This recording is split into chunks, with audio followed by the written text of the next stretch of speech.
당신의 마음에 닿을 때까지 첫 번째 이야기. 펼쳐진 책 시작. 고요하고 익숙한 작업실의 공기가 그의 유일한 안식처였다. 창밖으로는 해가 쨍하게 떠 있지만 두꺼운 암막 커튼은 외부 세계의 소란스러움을 차단한 채 오직 컴퓨터 화면의 푸른 빛만이 희미하게 실내를 밝히고 있었다. 키보드를 두드리는 규칙적인 소리, 마우스 휠이 돌아가는 기계적인 마찰음만이 이 공간의 유일한 생명 신호였다. 그는 프리랜서 디자이너로 주로 온라인을 통해 클라이언트와 소통하며 일했다. 그의 작업물은 완벽주의에 가까울 정도로 정교하고 창의적이었기에 그의 이름을 찾는 사람들은 꾸준히 늘어갔다. 사람들과 직접 대면할 필요 없이 자신의 재능을 최대한 발휘할 수 있는 이 작업 환경은 그에게 있어 최적의 조건이었다. 하지만 동시에 그것은 그가 세상과의 거리를 유지하는 안전한 벽이기도 했다. 요즘 그의 일상에 작은 파문이 일었다. 바로 그 사람 때문이었다. 최근 그는 마음먹고 온라인 커뮤니티에 아주 상세하고 구체적인 이상형 목록을 올렸었다. 농담 반 진담 반으로 어쩌면 이 비현실적인 목록을 보고 누군가 웃어줄 수도 있지 않을까 하는 가벼운 마음이었다. 그런데 놀랍게도 그 목록에 가장 가깝다고 스스로를 소개한 사람이 나타났다. 이름은 서희준. 이준과의 대화는 놀라울 정도로 편안하고 즐거웠다. 그는 평소 사람들, 특히 이성과의 대화에서 쉽게 긴장하고 에너지를 소진하는 자신을 알기에 깊은 대화를 길게 이어가는 것을 피했다. 그러나 이준과는 달랐다. 좋아하는 영화의 감독, 새벽에 혼자 즐겨 듣는 인디 밴드의 음악, 심지어는 어릴 적 가장 아꼈던 만화 캐릭터에 대한 이야기까지 마치 오래된 친구처럼 술술 이어졌다. 취미도, 음식 취향도, 삶을 대하는 방식까지 그가 세운 이상형 목록을 그대로 복사해 온 듯했다. 진짜 신기하다. 그가 자기도 모르게 중얼거렸다. 이렇게 말이 잘 통하는 사람이 실제로 있구나. 며칠 밤을 새우며 나눈 대화 끝에 이준은 조심스럽게 먼저 통화하자는 제안을 해왔다. 그의 목소리는 텍스트 너머로도 다정하고 왠지 모르게 따뜻함이 느껴졌다. 긴장되었지만 이 놀라운 소울메이트를 놓치고 싶지 않은 마음이 더 컸다. 그리고 어제 이준은 마침내 썸 데이트 신청을 했다. 다음 주 주말쯤 같이 맛있는 거 먹을까요? 아니면 조용한 카페에서 마주보고 이야기 나누는 건 어때요? 편한 걸로 맞춰 줄게요. 그의 문자는 아주 정중하고 배려가 넘쳤다. 평소에 그라면 벌써 심장이 쿵쾅거리고 손이 떨려왔을 상황인데 희한하게도 이준의 문자에는 그런 압박감이 덜했다. 그래, 이 사람이라면 그에게도 드디어 연애라는 것이 가능할지도 모른다는 희망이 가슴 한구석에 피어났다. 하지만 기쁨도 잠시 이어진 이준의 전화 제안이 그의 마음을 다시 얼어붙게 만들었다. 오랜만에 통화하고 싶은데 내일 점심은 어때요? 목소리 들으면 더 좋을 것 같아서요. 그 순간 그의 내부에서 경고등이 켜졌다. 통화, 약속, 나가는 것. 이 단어들이 그의 내면에 잠재되어 있던 거대한 불안을 건드렸다. 텍스트로 오가는 익명의 대화는 안전하다. 생각을 정리하고 완벽한 문장을 다듬어 보낼 수 있는 시간적 여유가 있기 때문이다. 그러나 통화는 달랐다. 실시간으로 반응해야 하고 목소리의 떨림, 잠시의 침묵, 어색한 웃음소리까지 모두 노출된다. 그것은 그에게 있어 통제 불가능한 영역이었다. 결국 그는 가장 익숙한 방어 기제를 사용했다. 죄송해요, 이준님. 오늘 밤샘 작업이 있어서 내일 통화는 힘들 것 같아요. 작업 끝나면 연락드릴게요. 문자를 보내자마자 그는 휴대폰을 무음으로 바꾸고 책상 구석에 던져 놓았다. 그리고는 다시 모니터 속 작업에 몰두했지만 그의 머릿속은 복잡하게 얽힌 실타래처럼 엉망진창이었다. 왜 나는 이럴까? 이준은 아무 잘못도 하지 않았다. 오히려 그는 그가 세운 기준에 가장 부합하는 완벽에 가까운 사람이었다. 모든 것이 순조로웠고 희망적이었다.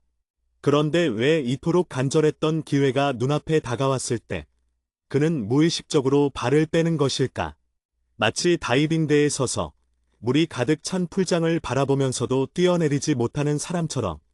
체결억 원 회피의 패턴. 그는 자신의 이런 행동 패턴이 잘못되었다는 것을 누구보다 잘 알고 있었다.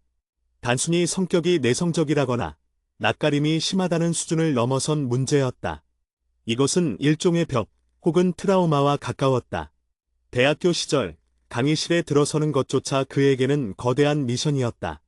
수십 명의 낯선 눈빛, 교수님의 질문, 옆자리 학생과의 사소한 대화까지 모든 것이 심장을 조여오는 듯한 스트레스였다. 결국 그는 수업을 자주 빠졌고 중요한 발표는 늘 혼자만의 공간에서 준비해 비디오로 제출하는 방식으로 대체했다. 하지만 아이러니컬하게도 별표 쌓인 1, 별표 쌓인과 관련된 대면 상황에서는 그는 완벽하게 다른 사람이 되었다. 네, 클라이언트님. 이 부분은 이렇게 수정하는 게 더 좋을 것 같습니다. 디자인의 전체적인 톤 앤 매너를 유지하면서도 가독성을 높일 수 있는 최적의 방안입니다. 차분하고 논리적이며 필요하다면 적절한 빈말과 미소까지 동원하여 그는 아주 유능하고 사교성 좋은 비즈니스 파트너 역할을 훌륭하게 수행했다. 일을 할 때 그는 별표 쌓인 직업적인 가면 별표 쌓인을 썼다. 그 가면 아래에 자신은 노출되지 않았다. 그저 요구되는 역할을 해낼 뿐이었다. 문제는 별표 쌓인 친밀한 관계 별표 쌓인이었다. 그의 방어 기제는 오직 사적인 관계, 특히 이성과의 연애라는 문턱 앞에서만 작동했다. 가까워지려고 할 때, 상대방이 그의 개인적인 영역에 한 걸음 더 들어오려고 할 때, 그의 내면에서는 비상벨이 울렸다. 통화 내 목소리가 떨리면 어쩌지? 말문이 막히면? 내가 기대했던 것보다 재미없는 사람이라는 걸 들키면? 약속, 대면 내 외모가 사진과 너무 다르면 실망하지 않을까? 대화가 끊기면 어떻게 해야 할까? 어색한 침묵을 견디지 못하면? 데이트 이 사람이 나를 연애 상대로 평가하는 시선을 견딜 수 있을까? 거절당하는 것보다 관계가 깊어졌을 때 결국 나를 지루하고 사회성 없는 사람으로 판단할까 봐 더 두렵다. 이러한 생각들이 꼬리에 꼬리를 물고 이어지면 그의 몸은 본능적으로 회피를 선택했다. 약속을 잡았더라도 하루 전날 밤새도록 고민하다가 결국 감기나 급한 일 같은 그럴싸한 핑계를 대고 약속을 취소하는 일이 반복되었다. 이준과의 상황도 마찬가지였다. 별표 쌓인, 내일 통화, 별표 쌓인 나는 아주 작은 다음 단계조차 그에게는 감당할 수 없는 무게로 다가왔다. 이래서 내가 연애를 못하는구나. 그는 작업실 의자에 깊숙이 등을 기대고 앉아 한숨을 내쉬었다. 그의 이상형 목록에 가장 가까운 사람이 눈앞에 있는데도 이 기회를 스스로 걷어차고 있는 자신을 보면서 그는 깊은 좌절감을 느꼈다. 이준이 아무리 완벽해도 그의 내면에 있는 이 벽을 넘어서지 못하면 모든 것은 허사였다. 까만 말풍선 이준과의 재연결. 하루가 지났다. 그는 밤샘 작업 핑계를 댔지만 실제로는 밤새도록 이준의 문자에 답하지 못하고 끙끙 앓았다. 그는 자신의 무책임함에 대해 이준이 화를 내거나 혹은 그를 포기해버릴까 봐 두려웠다. 하지만 동시에 그는 이 관계를 끝내고 싶지 않았다. 이준과의 대화는 너무나 소중했기 때문이다. 오후 2시, 작업을 마무리 짓고 휴대폰을 집어들었다. 이준에게서 온 문자는 단 하나였다. 이준, 네네. 작업에 방해 들여서 죄송해요. 그럼 무리하지 마시고 작업 끝나시면 편하실 때 연락 주세요. 저는 오늘 오후에 잠시 외근이 있어서 답이 조금 늦을 수도 있지만 꼭 확인하고 연락드릴게요. 푹 쉬세요. 눈도 방긋. 화가 난 기색이라곤 전혀 없었다. 오히려 그의 상황을 이해하고 배려하는 따뜻함이 느껴지는 문자였다. 그의 가슴 속에 뭉쳐있던 죄책감과 불안이 조금씩 녹아내리는 듯했다. 핑계댄 거 미안하다고 솔직하게 말해야 할까? 하지만 그럴 용기는 나지 않았다. 솔직함은 취약성을 드러내는 것이고 그 취약성을 이준이 어떻게 받아들일지 알 수 없었기 때문이다. 결국 그는 평소의 방식을 택했다. 다시 안전한 대화의 영역으로 돌아가는 것. 이준님, 어제 갑자기 연락을 끊어서 죄송해요. 일이 정말 정신이 없어서요. 이제 막 작업 끝냈습니다. 혹시 괜찮으시다면 어제 저희가 이야기하던 영화의 결말 부분에 대해 궁금한 게 있는데 잠깐 이야기 나누실 수 있을까요? 약 30분 뒤 이준에게서 답장이 왔다. 이준, 드디어 끝내셨군요. 고생하셨어요. 저는 지금 막 외근 마치고 사무실 들어가고 있어요. 영화 결말이요? 당연히 이야기해야죠. 그 결말은 정말이지. 다시 생각해도 명작이에요. 이준, 혹시 지금 괜찮으시다면 제가 운전 중이라 답장이 조금 느릴 것 같으니 잠시 10분 정도만 통화 가능하실까요? 결말에 대한 제 생각을 말로 들려드리고 싶네요. 괜찮으시다면 바로 전화 드릴게요. 또 다시 별표 사인, 통화 별표 사인 나는 단어. 그의 심장이 다시 조여들기 시작했다. 그는 방금 자신이 안전한 대화를 유도했음에도 불구하고 이준은 다시 불안한 통화를 제안했다. 하지만 이번에는 도망치고 싶지 않았다. 이준의 배려심 가득한 문자를 받고 나니 최소한 이 사람의 성의에 응답해야 한다는 의무감이 생겼다.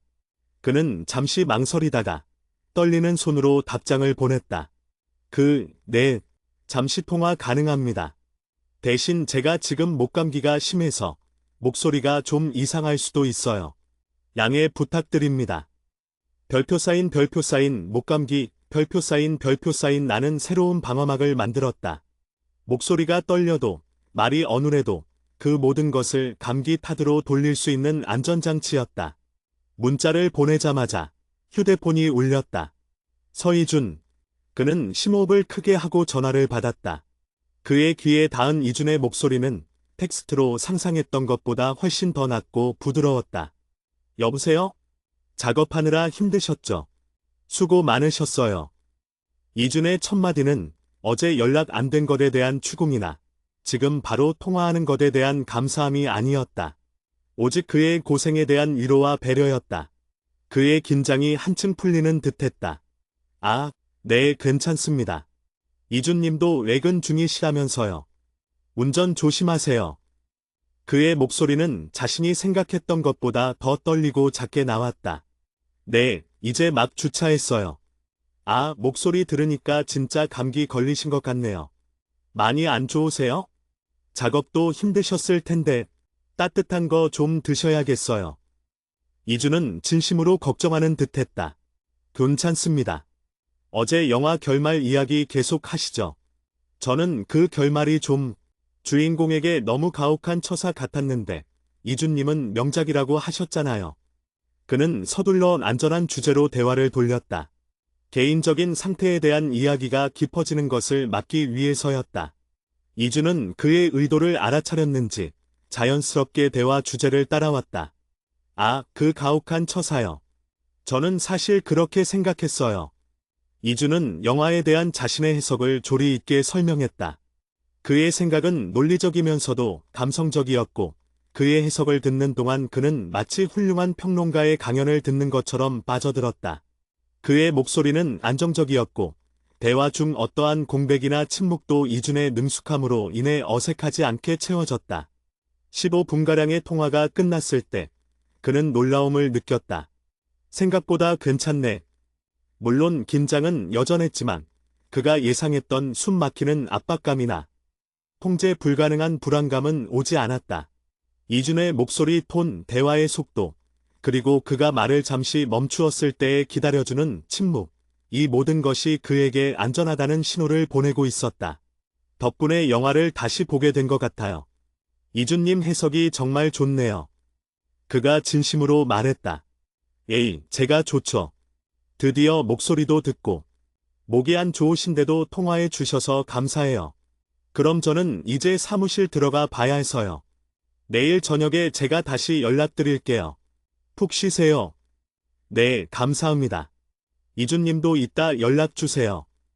전화를 끊고 그는 가슴 위에 손을 얹었다.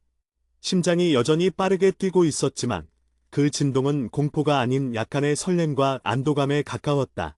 그는 작은 성공을 경험한 것이다. 전등 문제의 근원 찾기. 그는 자신이 경험한 통화에 대해 곰곰이 생각했다. 왜 이준과의 통화는 생각보다 괜찮았을까? 배려. 이준은 그의 작업 상황과 감기라는 핑계를 모두 존중해 주었다. 그의 불안을 건드리지 않고 오히려 보듬어 주었다. 통제권. 이준은 대화의 주제를 그가 안전하다고 느낀 영화 이야기로 유지해 주었다. 깊은 사적 영역까지 들어오려고 시도하지 않았다. 안정감 이준의 목소리와 대화 방식은 무척이나 안정적이었다. 그가 불안정해지지 않도록 이준이 대화의 중심을 굳건히 잡고 있었다. 결국 그의 문제는 사람 자체가 아니라 별표 쌓인 친밀한 관계에서 오는 통제력 상실에 대한 극도의 두려움 별표 쌓인이라는 것을 깨달았다. 어린 시절 그는 꽤나 엄격하고 비판적인 환경에서 자랐다. 그의 감정이나 실수는 쉽게 비난받았고 완벽하지 않은 모습은 늘 불안의 원인이 되었다. 사회생활에서 직업적 가면을 쓰는 것은 그에게 안전했다. 완벽한 결과물과 역할을 수행하면 아무도 진짜 그를 비난하거나 평가할 수 없었기 때문이다. 하지만 연애와 같은 친밀한 관계는 달랐다. 그곳에서는 가면을 벗어야 한다. 그의 불완전함, 어색함, 서툰 감정 표현, 그리고 내성적인 본 모습까지 모두 노출된다. 그 모든 것을 상대방이 평가하고 거부할 수 있다는 가능성이 어린 시절부터 학습된 거절에 대한 공포를 극대화시키는 것이다. 밖으로 나가서 즐겁게 지낼 수 없을 것 같은 숨 막히는 느낌은 사실 바깥 세상이나 상대방이 주는 것이 아니었다. 그것은 별표 쌓인 이 사람이 나를 어떻게 평가할까? 별표 쌓인 나는 질문에서 시작된 스스로에게 부과하는 강박적인 압박감이었다. 고쳐야 한다. 이준이라는 기회를 놓치고 싶지 않다면 그는 자신의 문제를 해결하기 위한 첫걸음을 떼기로 결심했다. 그것은 바로 자신의 별표 쌓인 안전 영역, 컴퍼트 존, 별표 쌓인을 조금씩 넓혀 나가는 훈련이었다. 발자국 아주 작은 첫걸음. 다음 날, 이준은 약속대로 저녁에 그에게 문자를 보냈다. 이준, 오늘 하루는 좀 어떠셨어요? 감기는 좀 나아지셨나요? 눈도 방긋. 그는 이번에는 감기 핑계를 더 이상 길게 끌지 않기로 했다. 그는 조금 더 솔직해지기로 결심했다. 아주 미세하게라도. 그 덕분에 어제보단 훨씬 낫습니다. 걱정해 주셔서 감사해요. 작업도 이제 마무리 단계라. 다음 주까지는 좀 여유가 있을 것 같아요. 이준, 다행이네요.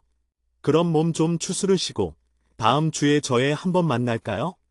너무 부담스러우시면 제가 직접 만든 디저트가 맛있는 조용한 카페 알고 있는데 거기서 30분만 딱 이야기 나누고 오셔도 돼요. 제가 왕복 택시비 다 드릴게요.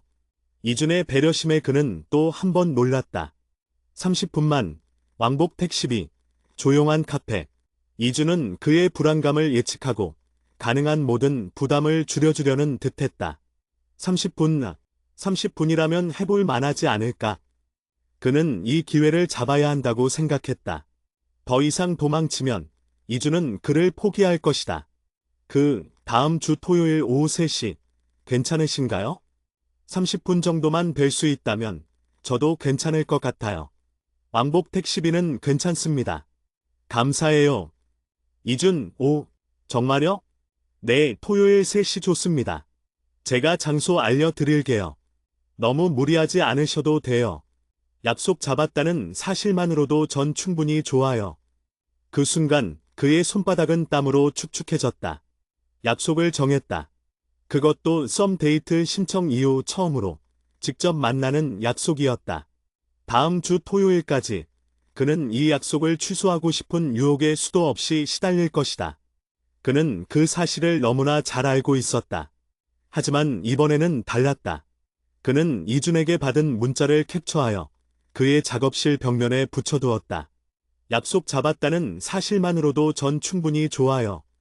이준의 이 말이 그에게 일종의 책임감과 용기를 불어넣어 주었다. 이 사람은 나에게 큰 기대를 하지 않고 나의 존재 자체에 의미를 두고 있다. 만약 내가 도중에 도망치더라도 이 사람은 나를 이해해 줄 것 같다는 알 수 없는 믿음이 생겼다. 그는 토요일까지 매일 밤 자신의 불안감과 싸워야 한다는 것을 알았다. 그리고 이 싸움에서 이기기 위해 그는 매일 아주 작은 안전 영역 확장 훈련을 하기로 마음먹었다.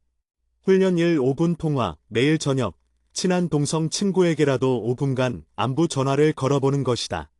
주제는 상관없다. 그저 실시간 대화에 익숙해지는 것이 목표다. 훈련 2 낯선 사람에게 말 걸기, 점심시간에 잠깐 동네 편의점에 들러 캐셔에게 이 상품 할인하나요? 같은 사소한 질문을 던져보는 것이다. 일과 관련된 직업적 가면이 아닌 사적인 대화를 시도하는 연습이다.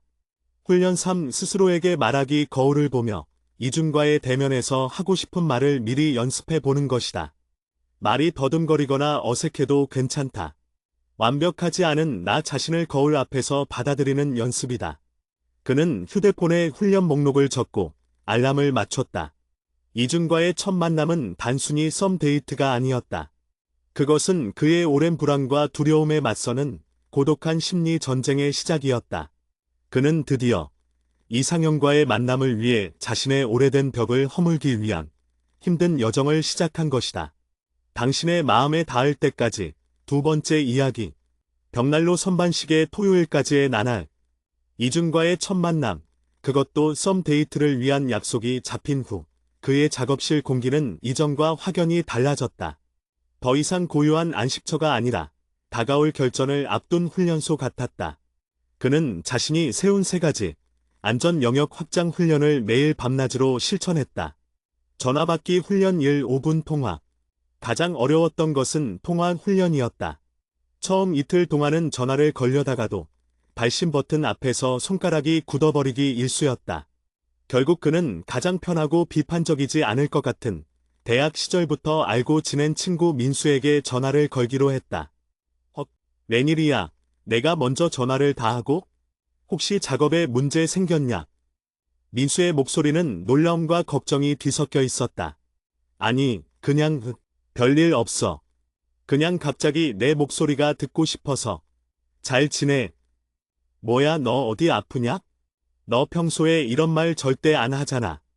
민수의 솔직한 반응에 그는 순간적으로 말이 막혔다. 역진한 안 돼. 라는 생각이 목구멍까지 치고 올라왔지만 그는 심호흡을 했다. 5분만 버티자. 그는 작업 이야기는 피하고 민수가 최근에 관심 있어 하는 캠핑 장비 이야기를 꺼냈다. 5분은 생각보다 길었다. 말을 더듬지 않으려고 애쓰느라 온몸에 힘이 들어갔고 등에서는 식은땀이 흘렀다. 하지만 5분이 지나고 민수가 뭐야? 오늘 왜 이렇게 말이 없냐? 혹시 피곤하면 끊어 라고 말했을 때 그는 마치 마라톤 완주라도 한 것처럼 숨을 몰아쉬었다. 전화를 끊고 그는 스스로에게 속삭였다. 성공. 온 통화 성공. 다음 날 그는 또 다른 친구에게 전화를 걸었다. 이번에는 감기 핑계를 대지 않았다. 그냥 솔직하게 할 말이 딱히 생각 안 나서 미안이라고 말했다. 친구는 웃으며 괜찮아. 내가 전화를 걸었다는 게 중요하지. 라고 답했다. 조금씩 아주 미세하게 통화에 대한 공포가 줄어드는 것을 느꼈다. 이준과의 15분 통화가 가능했던 것도 아마 이 작은 훈련들 덕분이었을 것이다. 걷는 여자 훈련 2. 낯선 사람에게 말 걸기. 낯선 사람에게 말 걸기 훈련은 외부 세계와의 접촉을 시도하는 것이었다. 그는 작업실에서 가장 가까운 동네 카페를 선택했다. 평소에는 늘 배달만 시켜 먹었지만 이번에는 직접 카운터로 갔다. 아이스 아메리카노 한 잔이요. 점원이 주문을 받고 영수증을 뽑아주는 순간 그는 용기를 냈다. 혹시 여기 초콜릿 케이크는 어떤 맛이에요? 너무 달지 않나요? 아, 네, 저의 시그니처인데. 많이 달지 않고 코코아 파우더의 씁쓸한 맛이 잘 어우러져서 어른들 입맛에도 좋아요. 점원은 친절하게 답했다. 아, 그렇군요. 그럼 오늘은 아메리카노만 마실게요. 감사합니다. 아주 사소한 대화였지만 그는 심장이 터질 것 같았다. 그의 직업적 가면을 쓰지 않은 채 사적인 욕구를 드러내는 질문을 던졌다는 사실 자체가 거대한 성취처럼 느껴졌다.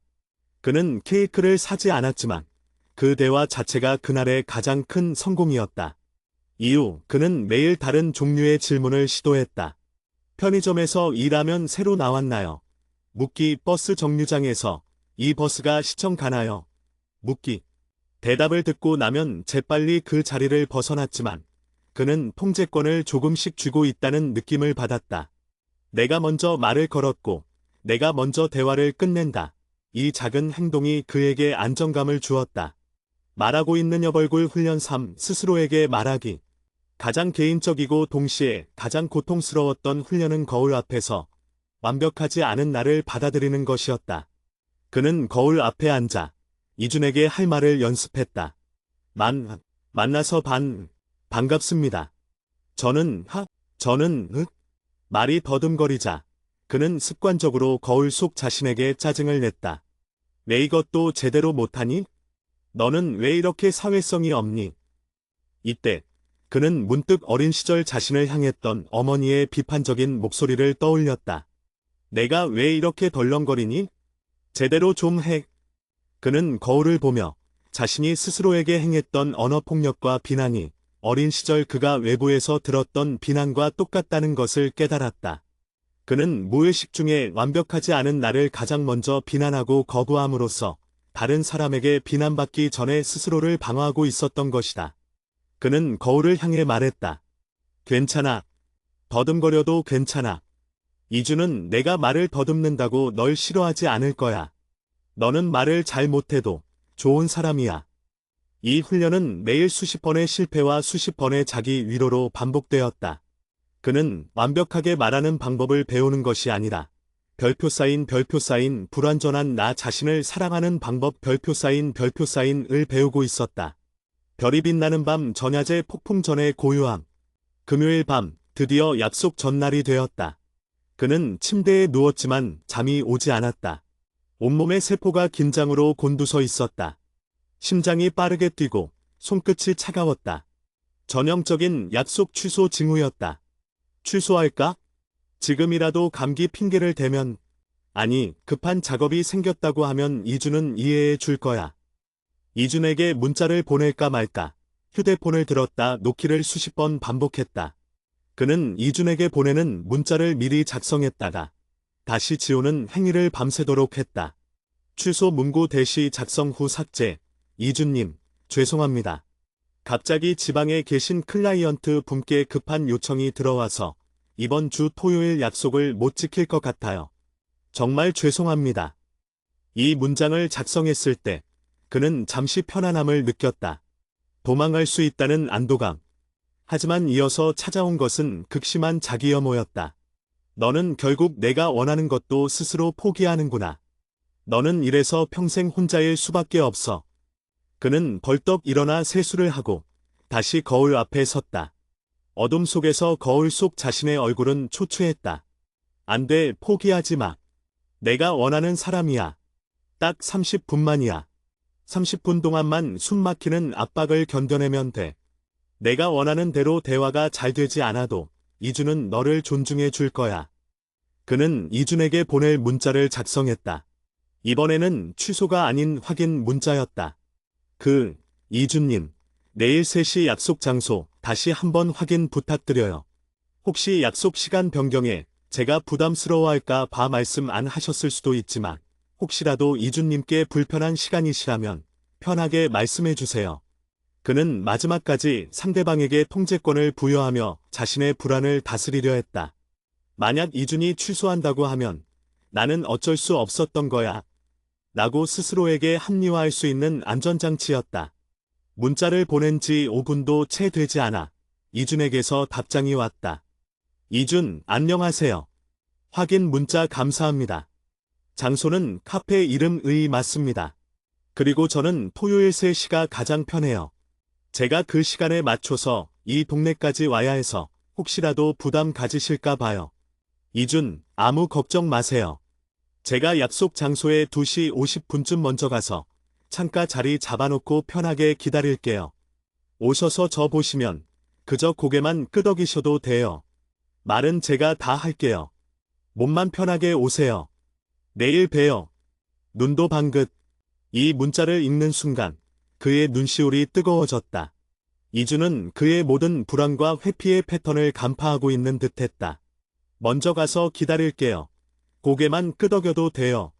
말은 제가 다 할게요. 이 문구들은 그에게 완벽해야 한다는 압박감을 완전히 해소시켜 주었다. 이준은 그에게 실패해도 괜찮다는 무언의 허가를 내어준 것이다. 그는 더 이상 취소하고 싶지 않았다. 이토록 진심으로 자신을 이해하고 배려해주는 사람을 그는 놓치고 싶지 않았다. 그는 휴대폰을 내려놓고 그제야 깊은 잠에 빠질 수 있었다. 태양 마침내 토요일 오후 3시. 토요일, 그는 아침 일찍 일어났다. 평소 작업에 몰두할 때와는 달리 온 신경이 외부 세계에 집중되어 있었다. 옷을 고르고 머리를 다듬는 모든 행동이 어색하고 서툴렀다. 약속 장소에 도착하기 10분 전. 카페 문 앞, 그는 발이 땅에 붙어버린 것처럼 움직일 수가 없었다. 도망가고 싶어. 지금이라도 늦었다고 하고 돌아갈까. 숨이 막히는 압박감이 다시 찾아왔다. 그는 손에 들고 있던 휴대폰을 꽉 움켜쥐었다. 그때 이준에게서 문자가 왔다. 이준, 저는 도착해서 창가에 앉아 있어요. 회색 니트 입고 있고요. 혹시 제 모습이 부담스러우시다면 잠시 카페 앞을 지나쳐서 동네 한 바퀴 먼저 돌고 오셔도 돼요. 괜찮아요. 저는 편하게 앉아서 기다리고 있을게요. 이준의 문자는 마치 그의 마음속을 읽고 쓴 것 같았다. 나를 강요하지 않겠다. 는 절대적인 존중이 담겨 있었다. 그는 눈을 감고 심호흡을 했다. 그래, 지나쳐도 돼. 한 바퀴 돌고 와도 돼. 이 선택지가 그의 불안을 조금 진정시켰다. 하지만 그는 도망치지 않았다.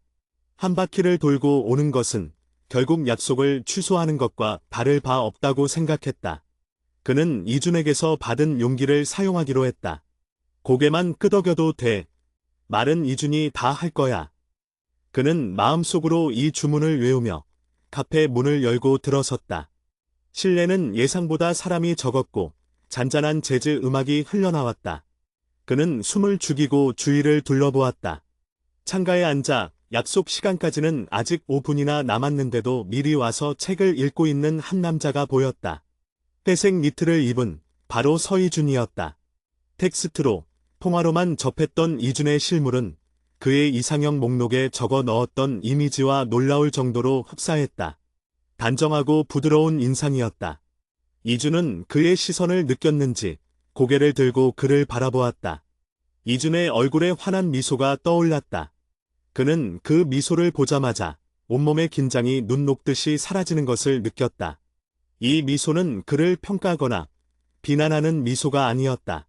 오직 반가움과 존중이 담긴 미소였다. 이준은 천천히 자리에서 일어나더니 그의 쪽으로 걸어왔다.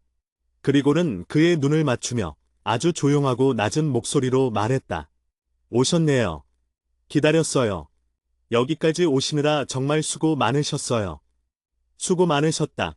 는 말은 그가 그동안 혼자 싸워왔던 심리적 전쟁을 알아주는 듯한 위로였다. 그는 목이 메어 아무 말도 할 수 없었다. 그저 이준이 하라는 대로 고개를 작게 끄덕였다. 이준은 그의 어깨를 살짝 두드리더니 자연스럽게 창가 자리로 그를 안내했다. 저의 자리로 가시죠. 제가 미리 따뜻한 캐모마일차 시켜놨어요. 목에 좋을 것 같아서요. 그리고 제가 직접 만든 디저트도 하나 가져왔는데 혹시 괜찮으시면 드셔보세요. 이준은 그가 마실 것을 걱정했고 그의 감기 핑계까지 기억하고 있었다. 그리고 그가 가장 좋아하는 따뜻한 차를 준비해 놓은 것이었다. 그가 자리에 앉자 이준은 다시 부드러운 미소를 지었다. 아무 말 안 하셔도 돼요. 제가 오늘 당신의 경청자가 될게요. 제가 궁금했던 거, 저희가 나눴던 대화의 뒷이야기 같은 거, 제가 다 혼자서 이야기해 볼게요. 이준은 약속을 지켰다. 그는 말을 거의 하지 않아도 될 환경을 완벽하게 조성해 주었다. 그는 조심스럽게 캐모마일 차를 한 모금 마셨다. 따뜻한 차가 목과 가슴을 타고 내려가자 그의 불안감이 완전히 사라지는 듯했다. 이준은 그들이 나눴던 가장 안전한 대화 주제부터 이야기를 시작했다. 저희가 전에 이야기했던 그 책 있잖아요. 작가님의 삶과 태도에 대해 제가 최근에 다시 생각해 봤는데 그는 이준의 이야기를 듣는 동안 자신이 대화의 중심에 있지만 동시에 관찰자처럼 편안하게 머물러 있을 수 있다는 것을 느꼈다. 이준이 만들어준 이 안전 영역 안에서 그는 30분이든 1시간이든 심지어는 2시간이든 이 사람과 함께할 수 있을 것 같았다. 이준은 마치 퍼즐 조각을 맞추듯 그의 이상형 목록에 적힌 모든 항목을 현실로 구현해내는 사람이었다. 그가 오랫동안 닫아 걸었던 마음의 문을 이주는 배려와 존중이라는 가장 부드러운 열쇠로 천천히 열고 있었다. 그는 이준이 잠시 말을 멈춘 틈을 타 용기를 내어 처음으로 자신의 목소리를 냈다. 목소리는 아주 작았지만 떨리지는 않았다. 이준님, 감사합니다. 이준은 그의 짧은 말에 환하게 웃으며 대답했다. 저도 감사해요. 저에게 용기를 내주셔서. 그는 그제야 깨달았다.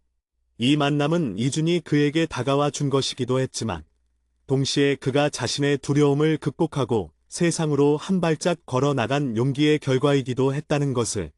30분, 그리고 그 너머. 이준과의 첫 만남은 그가 스스로 정한 30분 한계를 훌쩍 넘긴 지 오래였다.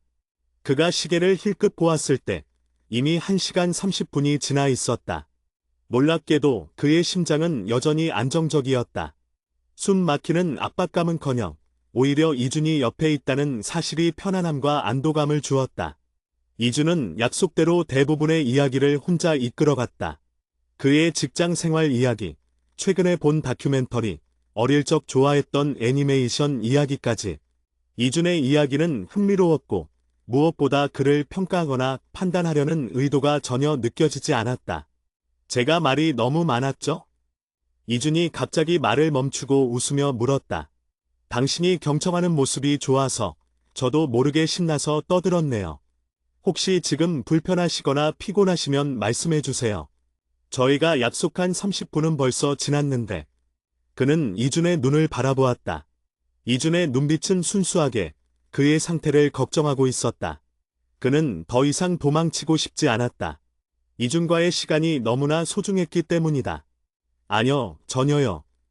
그는 용기를 내어 말했다. 이번에는 목소리에 떨림이 거의 없었다. 오히려 이준님 이야기를 듣는 게 편하고 즐거워요. 제가 말이 좀 없어서 죄송해요. 그런데 제가 말하지 않아도 이준님이 저를 다 이해해 주시는 것 같아서요. 그의 고백에 이준은 따뜻한 미소를 지었다. 당신은 말을 안 해도 눈빛으로 많은 이야기를 해줘요. 그리고 저도 어렸을 때 혼자 있는 걸 좋아했고 사람들하고 깊은 관계 맺는 걸 어려워했어요. 그래서 당신이 어떤 마음으로 이 자리에 나와줬는지 조금은 알 것 같아요. 그러니까 스스로에게 너무 많은 부담 주지 마세요. 이준의 말은 그가 수십 년 동안 스스로에게 씌웠던 나는 왜 이럴까? 라는 질문에 대한 가장 따뜻한 답변이었다. 이준은 그를 이상한 사람으로 보지 않고 공감할 수 있는 사람으로 바라봐 주었다. 정말 이해해 주셔서 감사해요. 그의 눈가에 다시 촉촉하게 물기가 고였다. 당신은 억지로 말을 하려고 애쓰지 않아도 돼요. 그저 지금처럼 저와 함께 시간을 보내주는 것만으로도 저에게는 큰 의미예요. 저희는 아직 시작 단계잖아요. 천천히 당신의 속도에 맞춰서 걸어갈게요. 이준의 말은 그에게 관계의 속도 조절권을 건네준 것과 같았다. 이준은 그에게 달려오라고 강요하지 않았다. 그저 뒤처지지 않고 옆에서 함께 걸어주겠다는 약속이었다. 그는 테이블 위에 놓인 이준이 직접 만들었다는 작은 마들렌을 집어들었다. 마들렌은 따뜻했고 은은한 레몬 향이 났다. 이거 정말 맛있네요. 그가 마들렌을 베어 물며 말했다. 다행이네요. 당신이 좋아하는 레몬 맛으로 만들어봤어요. 전에 저희가 대화할 때 상큼한 거 좋아한다고 하셔서. 이준은 사소한 대화 내용 하나하나까지 기억하고 있었다. 그가 세운 이상형 목록이 그저 허황된 것이 아니었음을 이준이 온몸으로 증명하고 있었다. 결국 그들의 첫 만남은 2시간을 꽉 채우고 마무리되었다. 카페를 나설 때 이준은 그에게 무리하게 다음 약속을 잡자고 보채지 않았다. 오늘 나와주셔서 진심으로 감사드려요. 저는 오늘 정말 행복했어요. 돌아가시는 길 조심하시고 편하게 쉬세요. 연락은 당신이 편하실 때 주셔도 괜찮아요. 저는 항상 당신을 응원하고 있어요. 이준의 배웅은 짧고 간결했으며 완벽하게 배려심이 넘쳤다. 그는 택시를 타고 집으로 돌아오는 내내 마치 꿈을 꾼 듯한 기분이었다. 꽃이 피는 집 안전구역으로의 회귀와 새로운 불안. 집에 도착하자마자 그는 다시 익숙한 작업실로 돌아왔다. 암막 커튼을 닫고 컴퓨터를 켰다. 그가 가장 안전하다고 느꼈던 통제 가능한 세상이었다. 하지만 이번에는 달랐다. 예전 같으면 외부 세계에서 무사히 돌아왔다는 안도감에 젖어 바로 작업에 몰두했을 텐데 그의 마음은 계속 이준에게 머물러 있었다. 내가 너무 말을 안 했나? 이준이 나를 재미없는 사람이라고 생각했을까? 다음 주에는 연락을 피하는 게 좋을까? 또다시 그 긴장감을 견뎌낼 수 있을까? 안전구역으로 돌아왔음에도 불구하고 새로운 종류의 불안이 찾아왔다. 그것은 별표 사인 관계의 지속에 대한 두려움 별표 사인이었다. 그가 이준과의 관계에서 겪는 불안은 크게 두 가지로 나눌 수 있었다.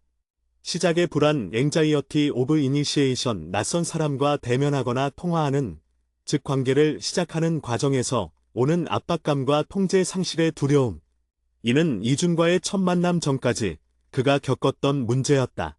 지속의 불안, anxiety of maintenance, 관계가 깊어지고 친밀해짐에 따라 상대방에게 진짜 나의 불완전한 모습이 노출되고 결국 거부당할 것이라는 공포. 그는 첫 번째 불안의 단계를 용기 있게 넘어섰지만 이제 두 번째 불안의 거대한 벽이 눈앞에 나타난 것이다.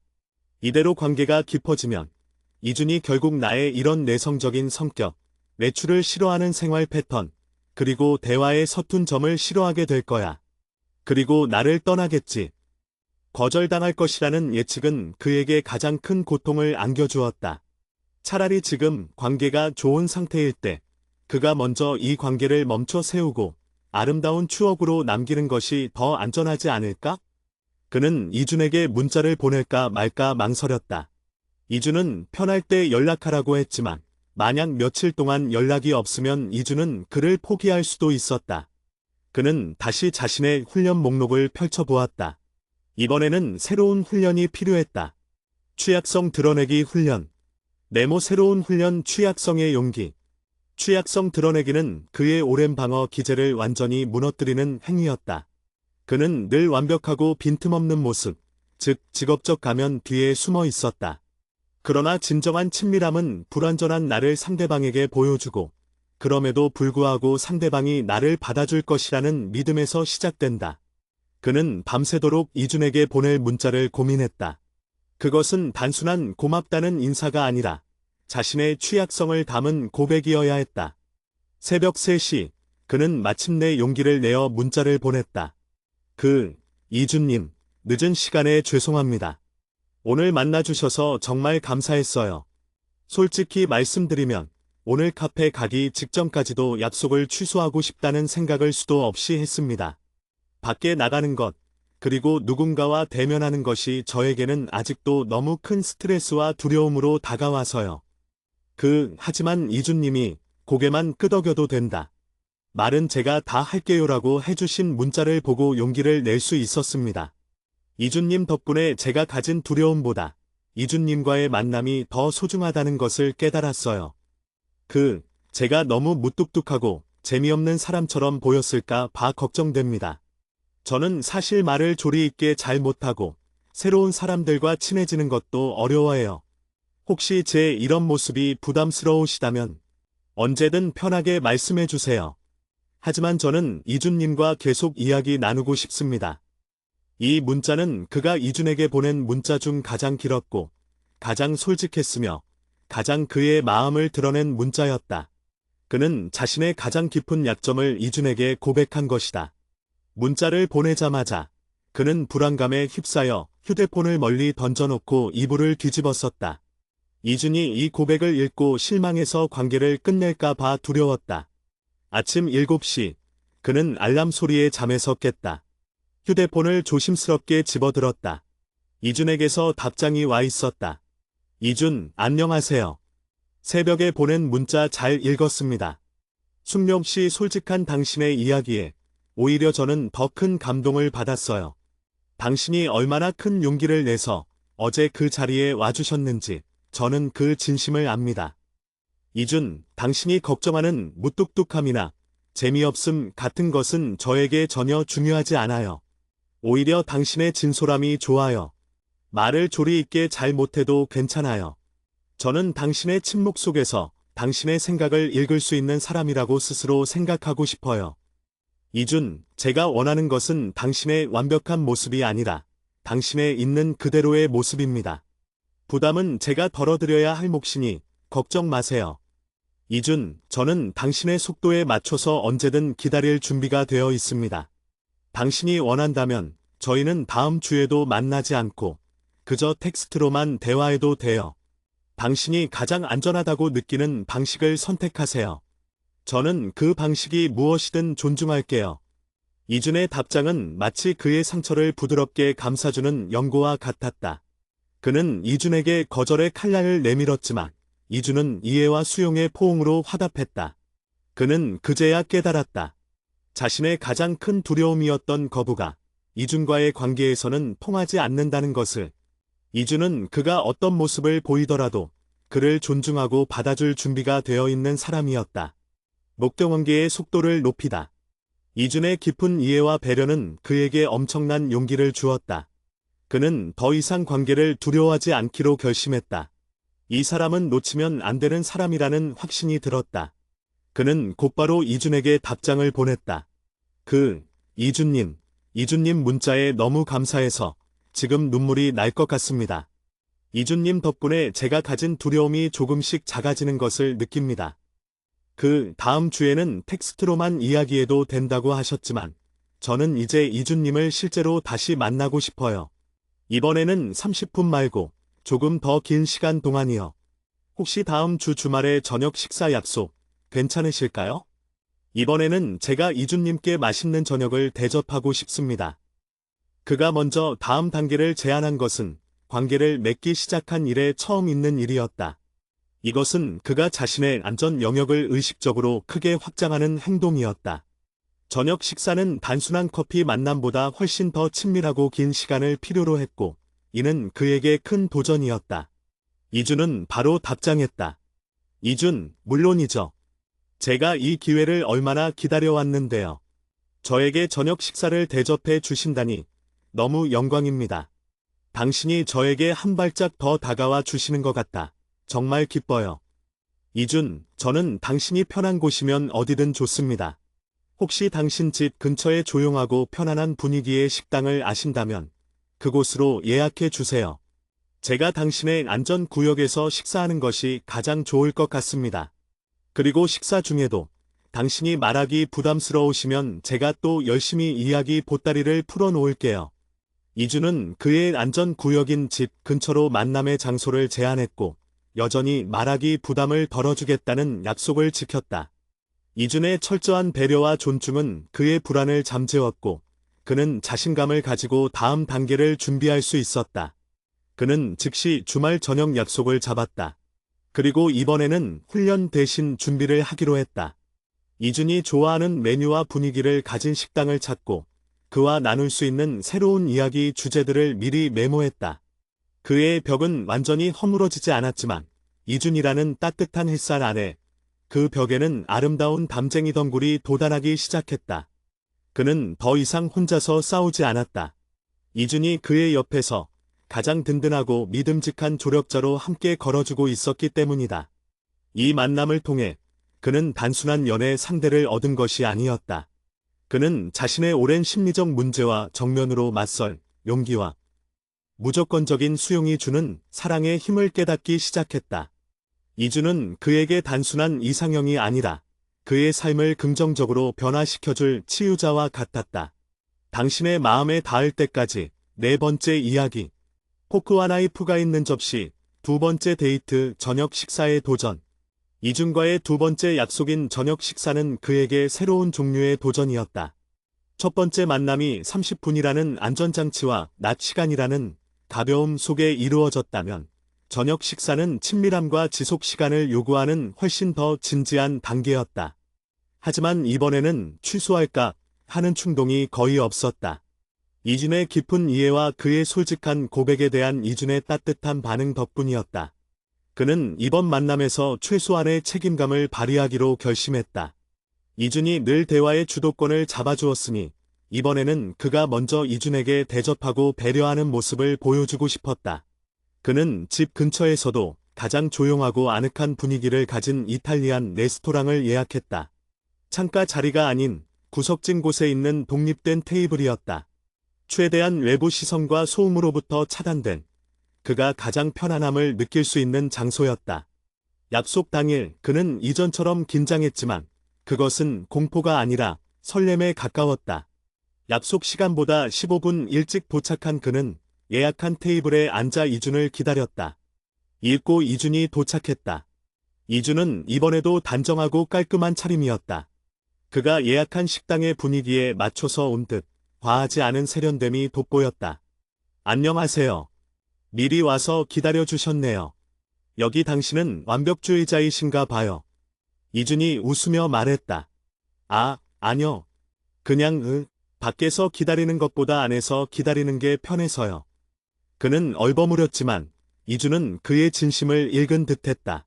저도 당신이 편안해 보이는 공간에서 뵙는 게 훨씬 좋습니다. 배려해 주셔서 감사해요. 옅도 멋지게 해주셨네요. 그는 미리 이준이 좋아한다고 했던 메뉴를 주문해 놓았다. 해산물 파스타와 스테이크였다. 제가 미리 주문했어요. 전에 대화 나눌 때 해산물을 좋아하신다고 하셨던 것 같아서요. 이준의 눈이 동그래졌다. 정말요? 기억해 주셨군요. 제가 제일 좋아하는 파스타예요. 당신의 세심함에 감동했습니다. 칭찬을 받자 그의 얼굴이 살짝 붉어졌다. 그는 늘 자신이 사교성이 부족한 사람이라고 생각해왔는데 이준은 그의 행동을 세심함으로 해석해 주었다. 이준의 긍정적인 해석은 그가 가진 자기 비하적인 사고방식을 조금씩 변화시키고 있었다. 시사가 시작되었다. 처음에는 어색함이 감돌았다. 포크와 나이프가 접시에 닿는 소리, 잔잔한 음악 소리만이 공간을 채웠다. 그는 말을 해야 한다는 압박감에 다시 휩싸였다. 이준이 저번에 나 혼자 말해도 된다고 했지만 저녁 식사인데 나만 가만히 있으면 너무 예의 없어 보이잖아. 이준은 그의 긴장을 눈치챘는지 다시 능숙하게 대화를 이끌어 나갔다. 사실 오늘 당신이 주신 문자를 다시 읽어봤어요. 당신이 다음 약속을 먼저 제안해 주신 것에 대해 저는 정말 큰 의미를 두었습니다. 당신에게는 이 모든 것이 큰 용기가 필요한 일이었을 텐데 저를 믿고 한 걸음 더 다가와 주신 것 같아서요. 네. 이준님 덕분이에요. 그가 조심스럽게 답했다. 혹시 불편하지 않으시다면 저에게 당신의 안전구역에 대해 조금 더 이야기해 주시겠어요? 제가 당신의 세계를 좀 더 이해하고 싶어서요. 안전구역. 이준은 그의 회피적 성향을 안전구역이라는 중립적인 용어로 표현해 주었다. 그것은 그에게 부담이 아닌 자신의 이야기를 해도 괜찮다는 허락처럼 느껴졌다. 그는 용기를 내어 자신의 내면 깊숙한 곳에 숨겨두었던 이야기를 꺼내기 시작했다. 저는 어렸을 때부터 평가받는 것에 대한 두려움이 컸어요. 특히 가까운 사람들한테요. 제가 완벽하지 않으면 저를 싫어할 거라고 생각했어요. 그래서 밖에 나가서 누군가와 대화하고 관계를 맺는 것은 제가 가진 이 불완전함을 드러내는 일처럼 느껴졌어요. 그래서 숨어 지내는 게 편했죠. 하지만 이준님과의 대화는 달랐어요. 이준님은 저를 평가하지 않으시잖아요. 오히려 제가 가진 약점까지도 이해하려고 노력해 주시니까. 그의 목소리는 조금 떨렸지만 그는 말을 멈추지 않았다. 그래서 이준님은 저의 새로운 안전구역 같아요. 이준님 옆에서는 저의 완벽하지 않은 모습을 보여줘도 괜찮을 것 같다는 생각이 들어요. 그의 고백에 이준은 잠시 말이 없었다. 이준은 조용히 그의 이야기에 귀 기울이고 그가 말을 끝마치자 고개를 끄덕였다. 당신이 저를 새로운 안전구역이라고 말씀해 주셔서 정말 영광이에요. 하지만 저는 당신에게 구역이 되고 싶지는 않아요. 이준이 부드럽게 말했다. 네, 저는 당신에게 세상을 향해 나가는 문이 되고 싶어요. 문은 항상 열려 있고 당신이 언제든 자유롭게 드나들 수 있는 곳이어야 하니까요. 당신이 저를 믿고 한 걸음씩 밖으로 나갈 수 있도록 저는 그 문을 든든하게 지켜주는 사람이 되게요. 이준의 비유는 너무나 아름답고 감동적이었다. 그는 이준이 자신을 그저 편안한 안식처로 이용하는 것을 넘어 성장을 돕는 파트너가 되고 싶어 한다는 것을 깨달았다. 그는 식사 내내 대화를 거의 하지 못했던 것을 만회하듯 이준이 좋아하는 취미나 관심사에 대해 적극적으로 질문하기 시작했다. 그는 이준에게 경청과 호기심이라는 자신의 가장 강력한 무기를 보여주었다. 결국 두 번째 데이트는 3시간이 넘게 이어졌고, 그는 그 3시간 동안 한 번도 취소하고 싶다거나 도망치고 싶다는 생각을 하지 않았다. 그것은 그의 인생에서 가장 큰 심리적 승리였다. 전화받기 통화의 벽을 허물다. 저녁 식사 데이트 후 그들의 관계는 급진전했다. 매일 저녁 그들은 텍스트로 안부를 나누는 것을 넘어 이제는 매일 밤 짧은 통화를 하기로 약속했다. 이것은 이준의 제안이 아니었다. 이준은 여전히 당신이 원할 때 연락하라고 했지만 이번에는 그가 먼저 통화를 제안했다. 이준님, 이제는 제가 먼저 이준님 목소리를 듣고 싶어요. 자기 전에 5분만 통화해 주실 수 있나요? 이준은 기쁨을 감추지 못했다. 물론이죠. 제가 이 문자를 얼마나 기다렸는지 몰라요. 당신이 이제 통화를 두려워하지 않는 것 같아서 저도 너무 기쁩니다. 첫 통화는 여전히 긴장되었다. 그는 통화라는 환경이 주는 실시간 압박감을 완전히 떨쳐내지 못했다. 목소리가 떨릴 때도 있었고, 이준의 말에 바로바로 대답하지 못하고 1-2초간 침묵이 흐르기도 했다. 하지만 이준은 그 모든 것을 감싸 안았다. 침묵이 흐를 때, 잠깐 생각 중이시군요. 괜찮아요. 천천히 말씀하세요. 그의 목소리가 떨릴 때, 오늘 하루도 긴장 속에서 잘 버텨내셨네요. 당신의 용기에 박수를 보냅니다. 이준은 그의 불안을 존중하고 인정해 주었다. 그의 불안은 비난받거나 무시당하지 않았다. 오히려 이준의 응원과 격려의 대상이 되었다. 일주일 동안의 매일 밤 5분 통화가 지나자 그는 놀라운 변화를 경험했다. 더 이상 통화 버튼을 누르기 전에 손이 떨리지 않았다. 이준의 목소리를 듣는 것이 이제는 스트레스가 아니라 하루의 고단함을 씻어주는 위로가 되었다. 통화 시간이 5분에서 10분, 그리고 20분으로 늘어났다. 이제 그는 이준에게 자신의 작업에 대한 고민, 어렸을 때의 기억, 심지어는 내가 연애를 잘할 수 있을까 하는 깊은 속마음까지 털어놓기 시작했다. 사실 이준님, 저는 저의 이런 내성적인 성격 때문에 이 관계가 결국 이준님에게 큰 부담이 될까 봐 두려워요. 저는 밖에 잘 안 나가고 친구도 많지 않고. 그가 조심스럽게 말했다. 당신은 스스로를 너무 혹독하게 평가하는 것 같아요. 이준이 나직하게 대답했다. 당신이 밖에 안 나가는 건 당신의 세계가 그만큼 깊고 넓기 때문이라고 생각해요. 당신의 내면에는 제가 아직 다 보지 못한 보물들이 가득할 것 같아요. 저는 당신을 억지로 밖으로 끌어내려고 하지 않을 거예요. 대신 제가 당신의 세계로 걸어 들어가도 괜찮을까요? 제 세계로요. 네, 당신의 작업실, 당신이 좋아하는 영화 포스터, 당신이 듣는 음악, 당신이 읽는 책, 저는 당신이 가장 안전한 곳에서 당신의 세계를 저에게 보여주는 것부터 시작하고 싶어요. 그것이 당신이 저에게 줄 수 있는 가장 진정한 친밀함이라고 생각합니다. 이준의 이 제안은 그에게 충격적이었다. 작업실은 그의 성역이었다. 외부 세계로부터 그를 보호하는 가장 강력한 방어선이었다. 가족이나 친구들조차 작업실 문턱을 쉽게 넘어오지 못하게 했다. 그런데 이준은 그곳을 데이트 장소로 제안한 것이다. 유럽 고성 성역의 초대. 이준의 제안은 그에게 가장 큰 취약성 드러내기 시험이었다. 그의 작업실은 그가 가장 아끼는 공간이었지만 동시에 그의 불안정하고 완벽하지 않은 삶의 모든 모습이 고스란히 담겨있는 곳이기도 했다. 쌓여있는 책, 정리되지 않은 자료들, 밤샘 작업의 흔적들. 하지만 그는 이준을 믿었다. 이준이라면 그의 완벽하지 않은 모습을 보더라도 그것을 존중해 줄 것이라는 확신이 있었다. 며칠 후 그는 용기를 내어 이준에게 문자를 보냈다. 이준님께서 전에 말씀하신 제안, 저의 집 작업실로 초대하는 것 말이에요. 다음 주 토요일 저의 집으로 오시겠어요? 제가 직접 만든 파스타를 대접할게요. 물론 이준님이 돌아가신 후에는 제가 또 며칠간 잠수 탈 수도 있어요. 그는 자신의 회피 패턴까지 농담처럼 섞어 이야기할 수 있을 정도로 관계가 발전해 있었다. 이준의 답장은 즉시 왔다. 이준, 당신이 저를 당신의 성욕으로 초대해 주시다니 정말 영광입니다. 저는 제가 감히 당신의 가장 깊은 내면의 세계로 걸어 들어가는 느낌이에요. 제가 당신에게 부담을 주지 않도록 파스타 재료를 사서 당신 집 앞에서 기다리고 있을게요. 제가 요리하는 걸 도와드려도 될까요? 그리고 당신이 며칠 잠수 타는 건 괜찮아요. 저는 당신이 다시 저에게 돌아올 것이라는 것을 믿으니까요. 이주는 그가 잠수 탈 것이라는 가능성까지도 미리 수용해 주었다. 이 절대적인 수용은 그에게 더 이상 도망칠 필요가 없다는 안도감을 주었다.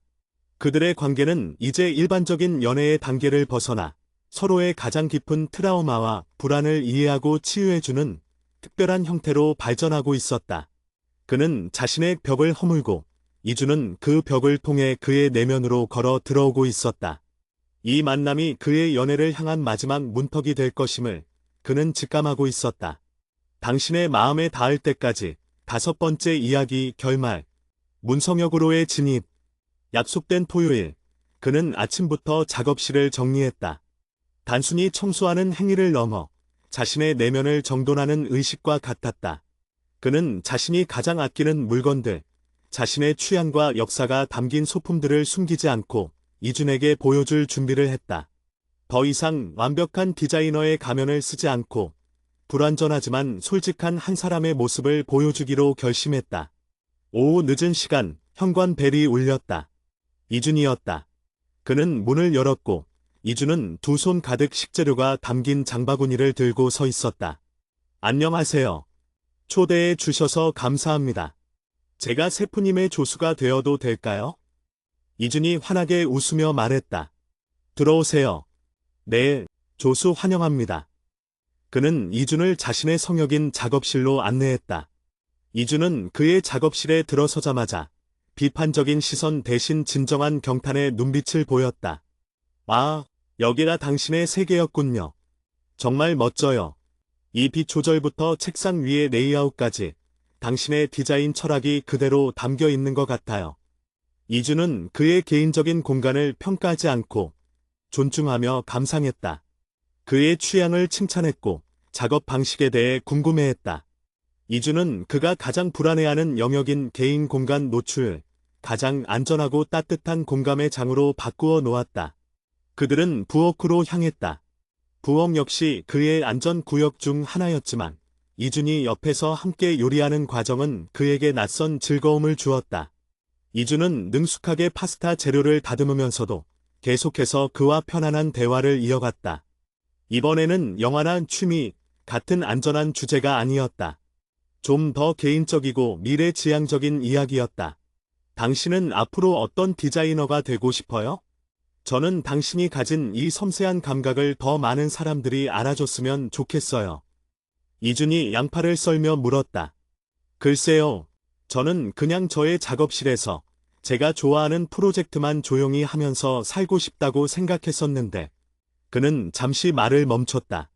이준을 만난 후 그의 미래 계획에 변화가 생겼다. 요즘은 이준님처럼 사람들의 마음을 움직이는 일을 해보고 싶다는 생각도 해요. 디자인이 아니더라도 누군가에게 따뜻함을 전달하는 일이요. 당신은 이미 저에게 충분히 따뜻함을 전달하고 있어요. 이준이 웃으며 고개를 돌렸다. 그리고 당신이 가진 그 세심함이야말로 어떤 분야에서든 사람들의 마음을 움직일 수 있는 가장 강력한 무기예요. 파스타가 완성되었다. 그들이 함께 만든 음식은 평소 혼자 먹던 것보다 훨씬 맛있었다. 식사를 하면서 그들은 미래의 계획, 즉 연애의 다음 단계에 대해 조심스럽게 이야기를 나누기 시작했다. 까만 말풍선 미래에 대한 대화 관계의 정의. 시가가 끝난 후 그들은 편안하게 거실에 앉았다. 이준은 그가 가장 좋아하는 인디 밴드의 음악을 낮은 볼륨으로 틀어놓았다. 이 평화로운 순간 그는 이준에게 가장 중요한 질문을 던지기로 했다. 이준님, 저는 이 관계가 이대로 너무 좋아요. 하지만 저는 여전히 일반적인 연인들처럼 밖에서 자주 데이트를 하고 사람들 많은 곳에 가는 것을 어려워할 것 같아요. 제가 이준님에게 그런 걸 강요하지 않아도 될까요? 이 관계를 계속 이어가도 괜찮을까요? 그것은 자신의 가장 근본적인 문제점을 다시 한번 인정하고 이 관계가 나아갈 방향을 정의하려는 시도였다. 그는 이준에게 이 관계를 어떤 모양으로 만들어갈지 선택할 기회를 주었다. 이준은 그의 손을 부드럽게 잡았다. 이준의 따뜻한 체온이 그의 불안을 잠재웠다. 당신, 아직도 저에게 미안해하고 있군요. 이준이 말했다. 저는 당신의 연애 방식을 바꾸려고 이 관계를 시작한 게 아니에요. 저는 당신이 가진 모든 모습을 사랑할 준비가 되어 있어요. 당신이 밖에서 데이트를 하지 않아도 괜찮아요. 저희는 매번 당신의 작업실에서 집 데이트를 해도 좋고 같이 영화를 보거나 제가 당신의 일하는 모습을 옆에서 응원하는 것만으로도 충분해요.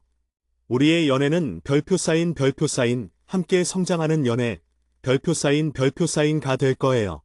당신은 저에게 솔직함과 진실한 내면을 보여주는 용기를 내주고 저는 당신에게 세상을 향한 안정적인 문이 되어주는 것. 우리의 연애는 세상의 기준에 맞출 필요가 없어요. 우리의 속도, 우리의 방식으로 만들어 가면 돼요. 이준은 그에게 관계의 자유와 무조건적인 수용을 약속했다. 이준의 말은 그에게 이 관계가 시험이나 의무가 아니라 진정한 안식처가 될 것이라는 확신을 주었다. 저는 당신을 믿어요. 언젠가는 당신이 먼저 저에게 이준님, 오늘은 저랑 같이 예쁜 공원에 나가서 산책해요라고 말해줄 날이 올 거라고요. 그리고 그 날이 오지 않아도 저는 당신 곁에 있을 거예요. 그는 이준의 눈빛 속에서 자신이 그토록 오랫동안 갈망해왔던 무조건적인 사랑을 발견했다. 더 이상 완벽하지 않아도 사랑받을 수 있다는 믿음. 그는 더 이상 망설이지 않았다. 그는 이준의 손을 마주 잡았다. 저도 이준님을 사랑해요. 저의 이런 모습을 모두 받아주셔서 감사합니다. 이준님은 저의 이상형이 아니라 저의 운명 같아요. 선물 진정한 자유 문을 열다.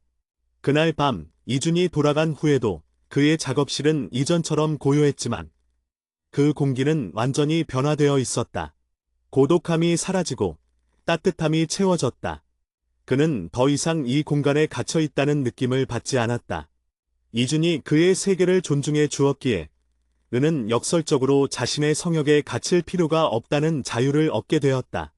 이준이 돌아가고 이틀 후 그는 이준에게 문자를 보내려던 순간 무심코 창밖을 바라보았다.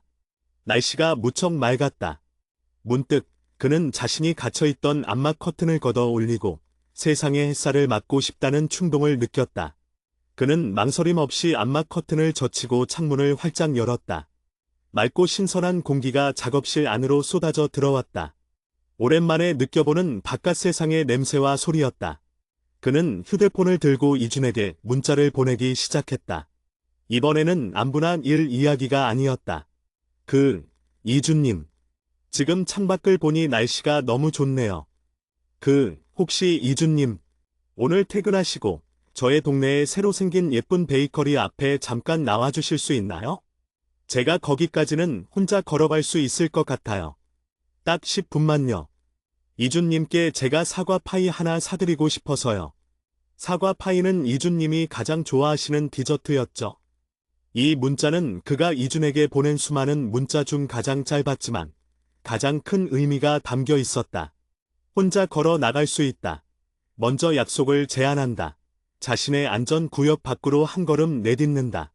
문자를 받은 이준은 1분도 채 되지 않아 전화를 걸어왔다. 여보세요? 당신 방금 보낸 문자, 제가 읽은 거 맞죠? 정말 고마워요. 저는 지금 바로 당신 쪽으로 갈게요. 늦지 않게 갈게요.